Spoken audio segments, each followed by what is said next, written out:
Okay, let's dive into these crucial HMRC updates. We're focusing specifically on what employers need to know for 2025. Yes, there's quite a lot hitting employers this year, touching on several different areas. It's definitely worth getting up to speed. Absolutely. We've tried to pull out the key things, so you can see what might affect your business directly. Good plan. Where should we start? Maybe national insurance. That seems like a big one. Exactly. Let's start there. So the main employer national insurance contribution rate, the NIC rate, it's going up. Yeah, from 13.8% up to 15%. That's a noticeable jump. It is.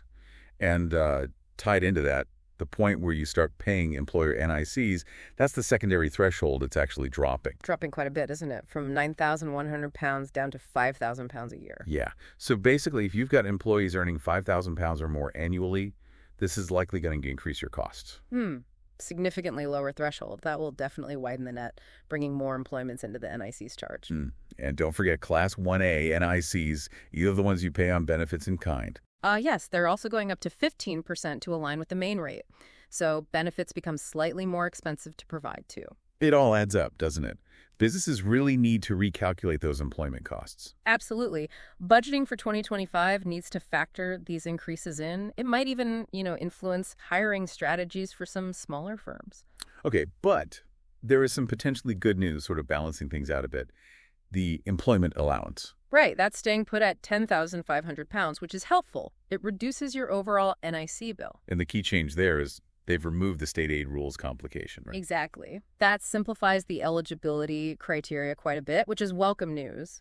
You still need to actively claim it each year, though. Always got to remember to claim it. Yeah. And for smaller employers, there's another bit of help. Yes, the small employers relief compensation rate, that's actually increasing. To what? It's going up to 108.5%.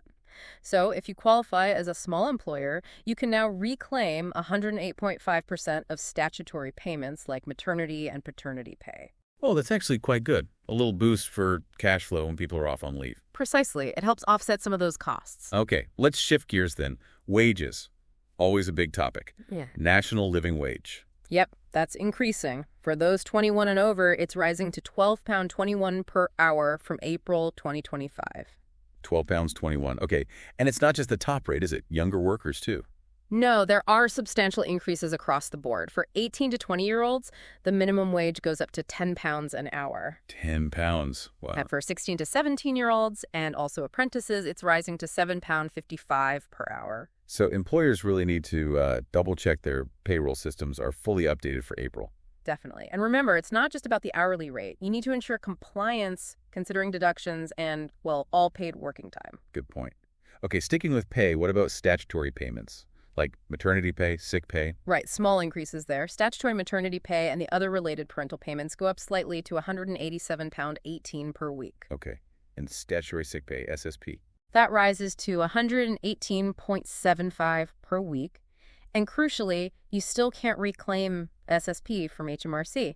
That cost sits with the employer. Right, no reclaim on SSP. But there's something new being introduced, isn't there? Yes, this is quite significant. Neonatal care leave and pay. Ah, okay. Tell us about that. It's being introduced in England, Wales, and Scotland.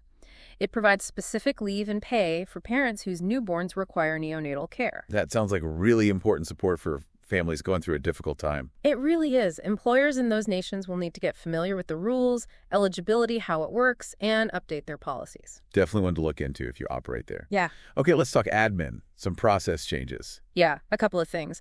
If you're claiming national insurance relief in those special investment zones or free ports, yes, you now need to include the employee's workplace postcode when you submit your claims. That starts from April 2025. Okay, postcode needed for those reliefs. More data for HMRC, I suppose? Seems that way.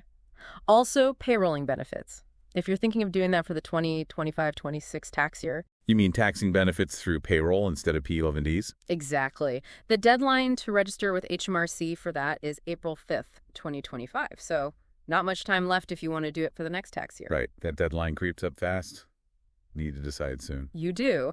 On a positive admin note, though, digitalization is improving. Oh, how so? Well, you can now file P11D forms for benefits and expenses and the P46 car forms online for up to 500 employees. Ah, up to 500. That covers a lot more businesses than before. It does. Should make things a bit smoother for mid-sized companies. And there's also a new online form, P87. P87. Yeah. That's for employees claiming expenses, right? That's the one. So they can now do that directly online, which might simplify things for them and potentially reduce queries coming back to you as the employer. Interesting. Okay, any other figures we need to flag? Interest rates, company cars. Yep.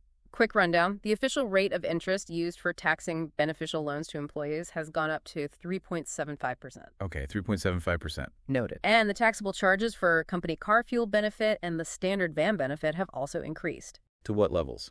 The car fuel benefit multiplier is £28,200, and the van benefit charge is $4,020 for the year. Reflects rising costs, presumably. Likely. And student loans. Any changes there? Yes, the repayment thresholds for most student loan plans are going up. Plan 1, Plan 2, Plan 4, postgraduate. Meaning employees need to earn a bit more before they start repaying. Exactly. It might mean a slight increase in take-home pay for those affected until their earnings hit the new higher threshold. Okay, useful to know for payroll calculations. Now, finally, something quite different, a big change for the self-employed. Yes, this is a major shift, the cash basis of accounting. What's happening there? It's now the default method for unincorporated businesses. So, sole traders and partnerships, unless they actively opt out and choose to use the traditional accruals basis. Default cash basis. Yeah. And the old restrictions. Gone. The turnover limits that used to apply and the cap on interest deductions under the cash basis have both been removed. So potentially much simpler accounting for many smaller businesses. That's the idea.